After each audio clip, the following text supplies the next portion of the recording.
Pump it up, pump it up. Trae. Come on, come on. With Trae. Pump it up, pump it up. It's the day with This is the day to gain inspiration, to make a positive change in the nation. We're inviting you to partake in conversation, to raise your vibration. It's the day that we will all celebrate all of our peeps that make this thing elevate. Watch the negative fade away, cause it's the day with Trae.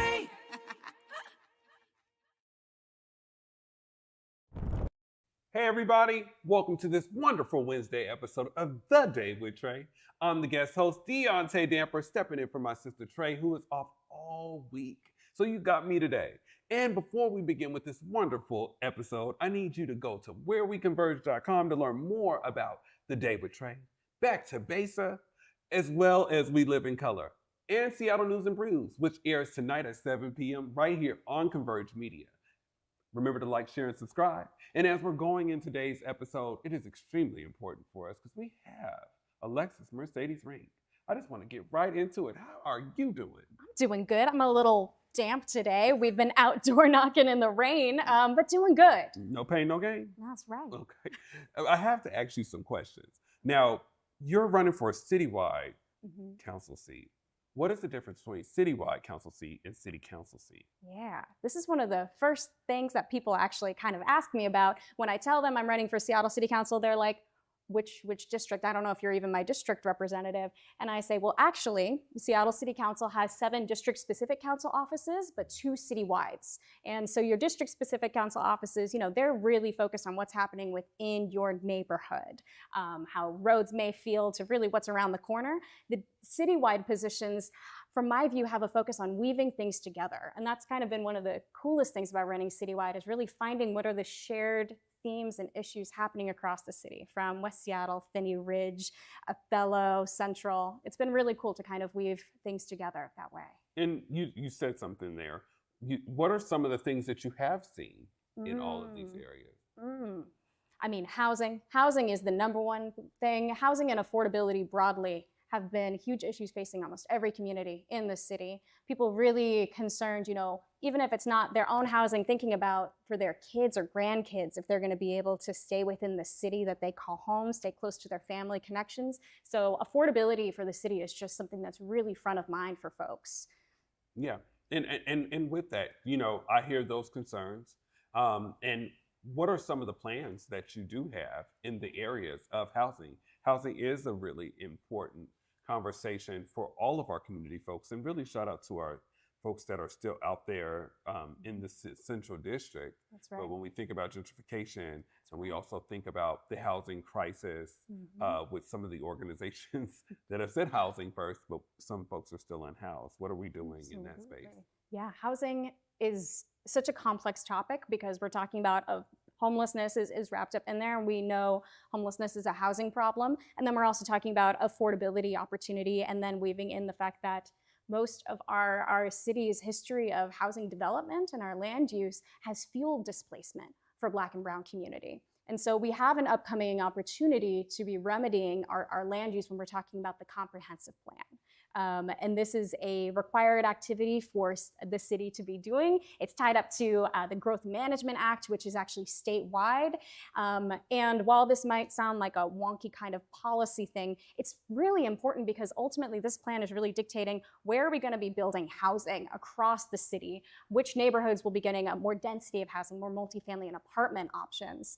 And this is how we can really start to right some of the wrongs of our past and talk about meaningful anti-displacement strategies. And so I've been a strong advocate for making sure that we're having a comprehensive plan that allows for more housing in every neighborhood across our entire city, while also making sure that we're doing real transit-oriented development. We have a lot of cool transit investments, especially with light rail coming online. So how do we make housing opportunities around areas where we have transit, while also making sure we have a meaningful anti-displacement strategy and put our money where our mouth is when we're talking about homeownership opportunities and right of return, especially for folks that have been displaced, namely from the Central District and other areas of the city. And thank you for that. I also want to ask too, like, you're running for this seat, and what would make you run? Because as a person that has, I've read up that you have already done community advocacy, what would make you run for this seat? Because most folks would say, well, you could just still get the work done with just advocating. But what makes you want to run for this city council seat? Yeah. Citywide council seat. Oh gosh, you know, working both in the realm of advocacy and doing community organizing work, I pulled in some skills of being able to really bring people together around solutions and make things happen. And I think there's something so underrated about community organizing because it pushes you to be operating in a space of rallying folks around who are often activated and in pain. Many times organizing is as a result of some type of injustice, and being able to organize a community that is activated emotionally, passionate, and being able to bring folks around to try and effectuate change. The skills to do that, it is a lot. Yeah. It is a lot, and it's underrated, but that's what it means to move the work forward. But I've also been someone who has then spent my career working in health and human services. So understanding how our human services system operates, so like our system of how programs that many of our community members depend on, how those systems kind of work. And some of the regional policy making that happens to support deployment of getting resources out to community. And so I bring this blend of someone who's done community organizing work and then someone who's kind of worked in these systems and seen firsthand how they fail people oftentimes and how undernourished and under-resourced they are. And wanting to bring those perspectives together, as well as someone who's worked in budgets, to this moment to be able to serve in an elected office and champion those skills and that expertise on behalf of community. Absolutely. And we have some more conversations because we got to talk about soap. We got to talk about inclusivity, and we also have to talk about public safety. But we're going to unpack that in just a moment. We're going to take one quick break. You are watching The Day with Trae. Washington's charter public schools prioritize equitable learning opportunities for all students and strive for openness at every level. Teachers work with parents to build a trusting and supportive learning environment for students. To learn more, visit wacharters.org. Urban League of Metropolitan Seattle is bringing a whole lot of star power to town as Taraji P. Henson and Hill Harper headline their 23rd annual breakfast happening November 22nd at the Seattle Convention Center Summit. Grab your tickets now at urbanleague.org.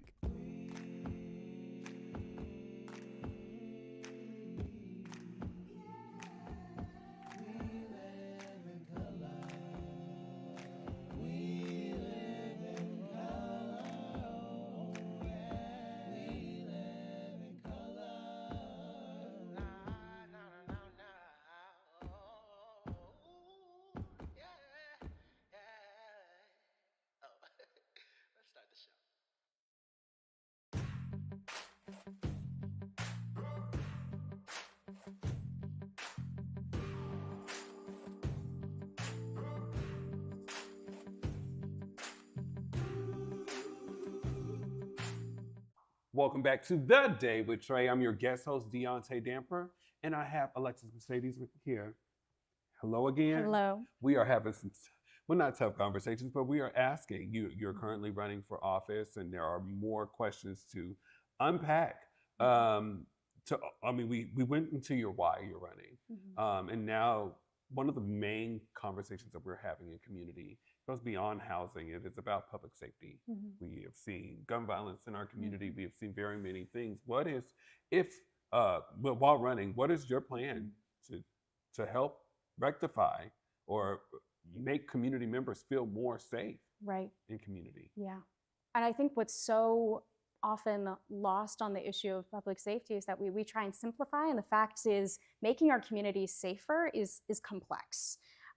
We need to be working on the end of doing prevention work, but then also making sure that we have response systems that work for everybody. So I've been clear from the beginning, we need a public safety system that has a quick response and a right response, and improving first responder staffing across the board is key to that. I think there's a lot of promise with the city's new care team, and for folks who don't know about the care team, this is an alternative response team that has behavioral health professionals to support de-escalating situations that I think we can agree maybe don't require a police officer per se, but need a different kind of response.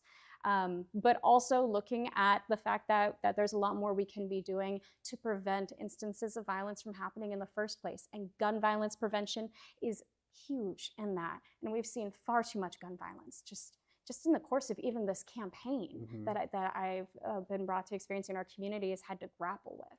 And so ensuring that we're funding gun violence prevention programs that we know work and showing up in communities, community passageways, a key program and partner in advancing that. But then also we will have the upcoming state legislative session where there'll be an opportunity to pass statewide legislation, common sense gun legislation like permit to purchase. That would be something I'd be pushing for as well, while always ensuring and being clear that our communities are safest when we're healthy and housed, which is why I've been so vocal in pushing for increasing our investments into affordable housing and programs that keep people healthy and whole and support recovery. Yeah. Speaking of support recovery, we were just reading over the soda stay out of drug areas ban that is happening out here in the areas of downtown, and want to kind of know your thoughts on where you stand with that. What does that look like if in office? What are some of the things that you plan on working with community members, not just in the areas of housing? When we were talking about public safety, we're also talking about our folks who may be impacted by homelessness and maybe even the fentanyl crisis that is happening in our community. Absolutely. Well, I've been vocally against the SODA legislation and have been vocal about my opposition to it for a myriad of reasons. One, we've had laws like this on the books before in Seattle, and we've learned from those experiences the racially disproportionate outcomes when they were implemented and who got issued SODA orders, stay out of drug area orders. But we even have a study from 2010 from the University of Washington, which actually highlights the kinds of harm that was caused for folks that were issued a SODA order. Things like loss of connection to people, the inability to access services, and loss of job opportunity. So I've been so vocal to say, you know, we can learn from our recent history, and we should be, paired with the fact that drawing lines on maps to say you can no longer be in this area doesn't get to the root of addressing some of the issues that we do see impacting the identified areas. So we're, as I see this legislation, it's much more tied to displacing people rather than trying to get to the root of trying to support people who are in crisis. And we as a region have gone back and forth around decriminalization and criminalization of drug use. And it hasn't fundamentally changed personal drug use. But what we have learned is throughout the years is that we have effective treatment options and people do recover. What we haven't done as a region is appropriately scale those treatment options and be able to truly be able to have a system where we have treatment on demand. And I know I've talked to folks across our entire community from Green Lake to King Street who are ready to end their addiction and find themselves unable to get a resource and get a recovery resource into that treatment option. And that's a reality I want to address in a pretty immediate term. That's actually how we start addressing this. Yeah, thank you for that. And I also think that, you know, if we are talking about public safety, if we are also talking about the soda ban, one of the questions that has not been asked during this race is how important intersectionality is to our community, and what is your past work with working in the areas of intersectionality, and also advocating for folks within our sector community. Absolutely. Well, just from a professional sense, you know, I worked in homelessness response and system work, and much of my work as a director in planning and thinking about how are we actually planning and creating a system that truly meets folks' needs required taking an intersectional lens and really looking at the fact that, you know, when we're talking about homelessness, just to be specific, there are so many ways people can experience homelessness, can be pushed into homelessness, and then your interactions with the homelessness response system may differ based on the identities that you carry. And so when we're talking about the fact that still locally, disproportionately, Black folks and Indigenous folks disproportionately experience homelessness, and we when we look across the system, we have a limited set of providers that provide culturally competent care to those communities. Layering in also when we're talking about the realities of our LGBTQIA community experiencing homelessness disproportionately, and really combining that also with a racial justice lens and looking at the intersection of being a queer person and also being Black and brown. This was part of the charge that I really took up when doing our system analysis work, but when I was also developing and working on our plans, would run these focus groups using tools from the People's Institute Northwest, our the racial justice strategy tool, to actually think through and ask ourselves, what is the history of policy and what is the history of these groups in this community, and how are we actually fundamentally addressing needs and understanding the complexities of identity? And we could expand and even talk about the complexities of gender at play when we're talking about folks experiencing homelessness. We could talk then about those who have experiences in the criminal legal system, people who are living with disabilities and have mobility challenges trying to access services. And so that is kind of the lens that I've brought into my policy work, not just using that lens, but engaging directly with folks who hold those identities to be able to understand fully how their needs may or may not be getting met, and how can we fundamentally change our programs and services so we are able to authentically serve those who are disproportionately impacted. Yeah, absolutely. And thank you for that as well. I think that so many times we talk about, yes, buzzwords like public safety, but what is it? What deeper dives are we taking in, and how do we know that with you so many community folks that have threw out so many buzzwords, but not very actionary when it comes to intersectionality, when it comes to impacted folks. We hear what they say, but sometimes they don't follow through. How do we know that what you're saying is different? I mean, I think accountability is key. Yeah. I think accountability and how an office, when successful in office, operates and engages with community on a regular basis is how we evaluate for that. So I know how I intend to run our office, should we be successful, is having a clear line between our community partners, early and often. I've always taken an approach in my policy work around proactive engagement. Rather than having community be reactive and reach out to us to tell us what they think, being proactive and saying, hey, we're thinking about addressing this kind of issue, or we're hearing direct from community around an issue that needs to be problem solved and addressed, and having folks actively be a part of the decision making and process of informing what a solution looks like. And I think, the true way to be able to tell is to tell how a elected official really lives into what they're saying on the campaign trail is to watch how their office engages with community after they get into that position. And I know being able to demonstrate accountability means continuing that relationship and building on that relationship in community to make sure that there's always an open line of communication and hard conversations are happening. And there's just that dialogue and finding ways that we can continue to make spaces where we're having those discussions. Okay. So with 6 days left until the day, what is one of the things tell us some things that you've learned about yourself while running for office? Ooh. I've learned that I'm braver than I thought I was.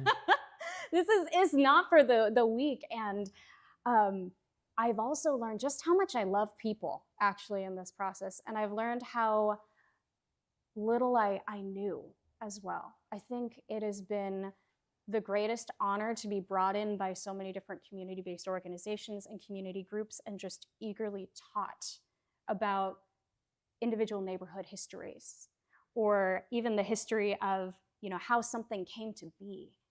Our communities are so rich, and I've learned how much I've enjoyed and really just appreciated how much richness there is in this community. And I've also learned that I have a really action-oriented mindset, and I'm ready to get to really addressing these things. Like, let's move on from talking about it and let's start making movement. So I'm feeling antsy to be able to be a day one council member and start addressing these very real issues that people have been so kind to bring me in and teach me about. Absolutely.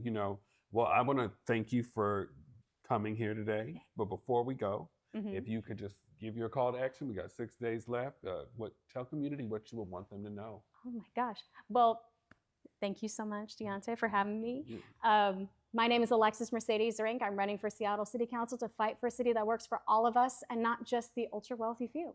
And I want to make sure everyone also votes on your entire ballot. It is a big ballot this year. There are a number of statewide initiatives. There's also a local levy. So take a moment and read up. There's going to be a lot of areas to vote on. And so make sure you are checking out every part of the ballot.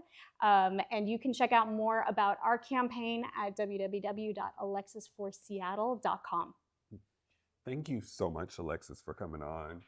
6 days, regardless of anything, I just hope that everybody that is running for office is doing what they have to do to make sure that their self-care is okay, which is always important. So thank you so much for taking the time out for coming on today.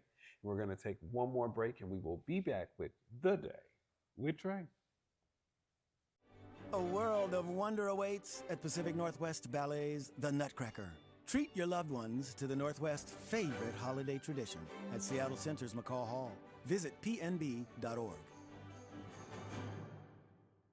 Here on Back to Vesa, it's always been important to me that we uplift stories from across the region and that no matter where you live in the nation, you never have to miss a moment of the show as we continue to highlight the beauty, excellence, and resilience of our communities across the Pacific Northwest. Why?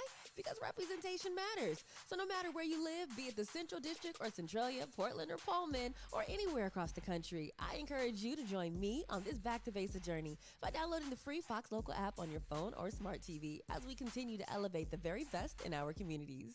Urban League of Metropolitan Seattle is bringing a whole lot of star power to town as Taraji P. Henson and Hill Harper headline their 23rd annual breakfast happening November 22nd at the Seattle Convention Center Summit. Grab your tickets now at urbanleague.org. You on my mind a lot, don't need no time watch. I don't know how I got you in my pocket spot. Yeah, this babe, need you every day. You seem like the barging down, got my heart no barging in. From the bed to the floor to the couch, might wake the neighbors up. Break you in and break you out. In the end, we gon' make a child. Then we gon' hit the show. Part 2, we don't need no pause. You miss me, we gon' get tipsy, don't need a power shot. Copy my steal. Face the fact that. Copy my steal. Face the fact that. And welcome back, everyone, to The Day with Trae. I would just like to thank Alexis Mercedes Rinck for coming in today and talking about why she is running for the citywide council seat. I want to just encourage community for a minute. We have 6 days to vote. Regardless of how you may feel, your vote matters. And it's also important, no matter who side you may be on or whether you're whatever, Democrat, Republican, or independent, you have a right to use your voice. So part of that is voting. And we encourage folks to, regardless of wherever you stand with yourself and make sure that you are advocating for your children, your family, your grandparents. When in my spaces, when I voted, I think about my grandparents every time that I vote because I know that they wanted my voice to be heard. And when I put my name on that ballot and fill out who I want, I'm making the choice in the memory of my legacy and my family. So remember to get out there and vote. But above all else, what I do need you to remember to do is tune in tomorrow for an amazing episode of The Day with Trae. We have the wonderful Fancy who's gonna come up in here and grace our community space. But in the meantime, I need y'all to do me one more favor. Walk with love. Have a great Wednesday.